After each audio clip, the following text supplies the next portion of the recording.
কোথায় গো? এ কি?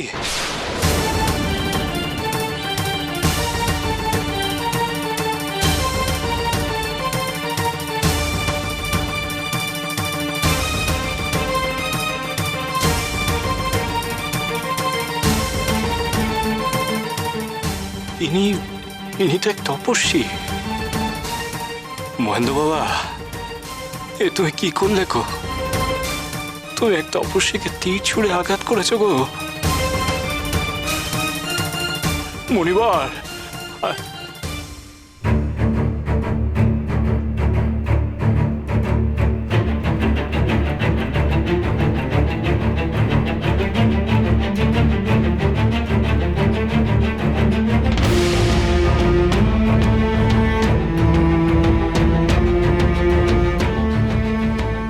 মণিবার, মণিবার,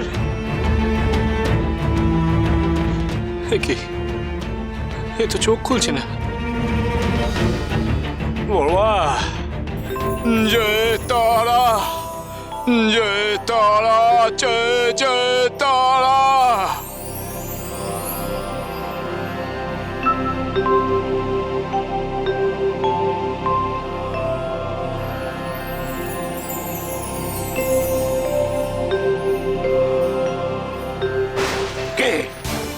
কে করলো এই কাজ? কে সেই নরাধম? শান্ত হন, শান্ত হন মণিবর, আপনি শান্ত হন। শান্ত? আমাকে শান্ত হতে বলছো? যন্ত্রণায় আমার সারা শরীর বেঁকে যাচ্ছে। কে কে এই পাপ কাজ করেছে তোমাদের মধ্যে? বলো। আমি আমি মণিবর, আমি আমার তীর লক্ষ্যভ্রষ্ট হয়ে আপনাকে আঘাত করে ফেলেছে মণিবর। আপনার এই আঘাত ইচ্ছাকৃত নয় মণিবর, আপনি ওকে ক্ষমা করে দিন। অজান্তে এই ঘটনা ঘটেছে। ক্ষমা? এই পাপিষ্ঠকে ক্ষমা করতে বলছো আমাকে? কে তুমি? কি তোমার পরিচয়?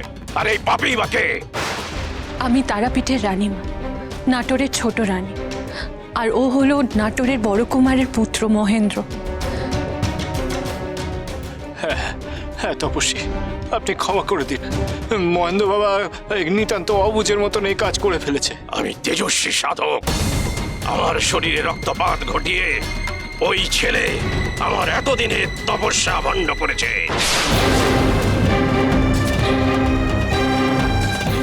ওর জন্য আমার তপস্যা সমাপ্ত হলো না।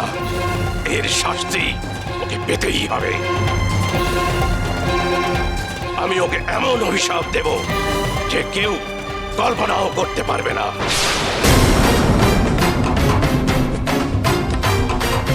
অভিশাপ? শান্ত হন, শান্ত হন তপস্বী, শান্ত হন। আমায় আপনি ক্ষমা করবেন মুনিবর, তবে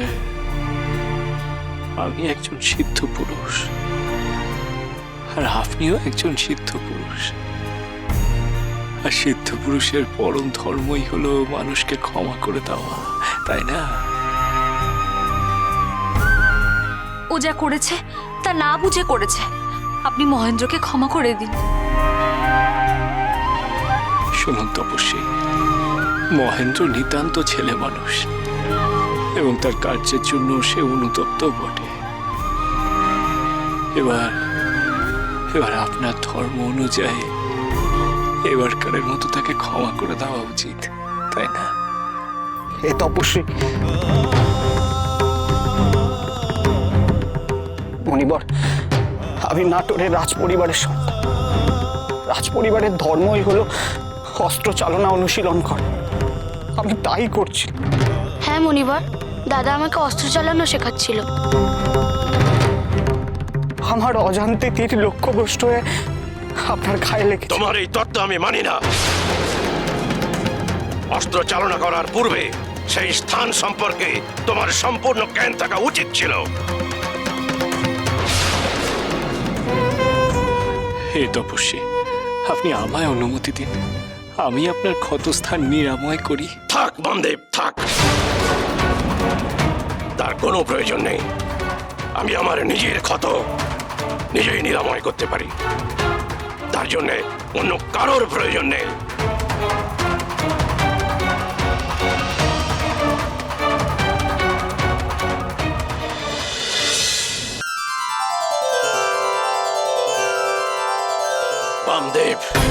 তুমি মাতারার বেটা, তুমি করুণার সিন্ধু হতে পারো, ক্ষমা প্রাণ হতে পারো, কিন্তু আমি নই। সিদ্ধ পুরুষের আরেক কর্তব্য হলো নিজের তেজ ধরে রাখা। মণিবর, যে অন্যায় করে আমি তাকে ক্ষমা করি না, আর আমার ধর্ম যে অন্যায় করে তাকে উপযুক্ত শাস্তি প্রদান করা। মণিবর, মণিবর, আপনি এইভাবে বলবেন না। ওই যুবক বলছিল না, রাজধর্ম পালন করতে গিয়ে আমাকে আঘাত করেছে। এত দম্ভ, এত অহংকার তোমাদের রাজ পরিবারের অংশ হওয়ার জন্যে। বেশ বেশ, আমি অভিশাপ দিচ্ছি, তোরা তোদের সমস্ত রাজত্ব হারিয়ে আমার মতো বনবাসী হয়ে জীবন যাপন করবে।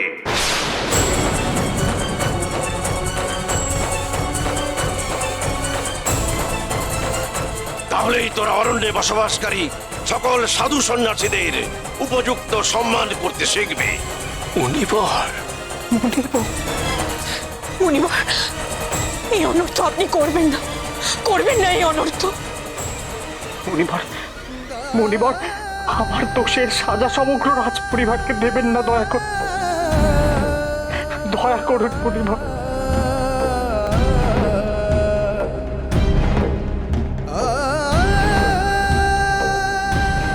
ওঠো গো, ওঠো, তোমরা সকলে ওঠো।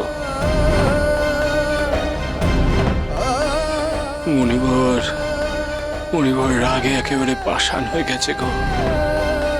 উনি যে অভিশাপ দিয়েছে তা তোমাদেরকে ভোগ করতেই হবে। সর্বনাশ, এ যে অনর্থ ঘটে গেল। দেবী দেবী তপস্বী যে ভয়ঙ্কর অভিশাপ দিলেন অন্নদাকে, এর ফল কি হবে? দেবী, দেবী আপনি তপস্বীকে বোঝান, বোঝান ওকে। দেবী, তপস্বীকে অভিশাপ ফিরিয়ে নিতে বলুন।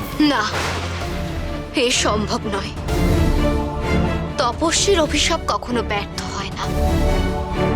ঈশ্বরের সেই সাধ্যই নেই যে তার অভিশাপ ব্যর্থ করতে পারে। দেবী, হ্যাঁ রে, তপস্বী একবার যখন অভিশাপ দিয়েছে তখন তা ফিরিয়ে নেওয়া সম্ভব নয়। এর উপায় কি দেবী? অন্নদাতের এখন সেই অভিশাপের ফল ভোগ করতেই হবে।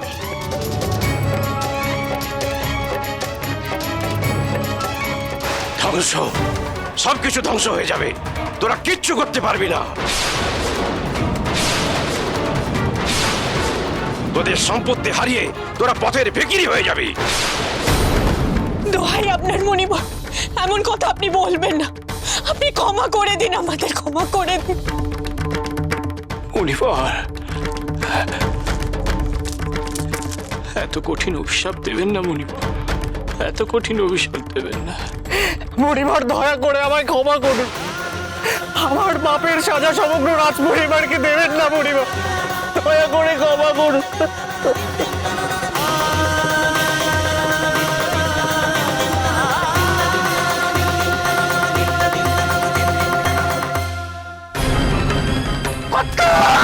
আজই খাজনা দিবার ডেট আছে, আপনার মনে আছে তো রানীমা? টাকা পয়সা ধন সম্পত্তি কতভাবে ঘুরতে তলিয়ে গেছে। যতদিন না আপনি খাজনার টাকা দিতে পারিতেছেন ততদিন আপনাদের তারাপীঠ হইতে দূরে থাকিতে হইবে। কাল আর্লি মর্নিং এ আসিয়া আমরা তারাপীঠের দখল লইব। আমি আমার বড় মার কাছে জানতে চাইবো যে এমন দুর্যোগ কিভাবে কাটবে। মুক্তি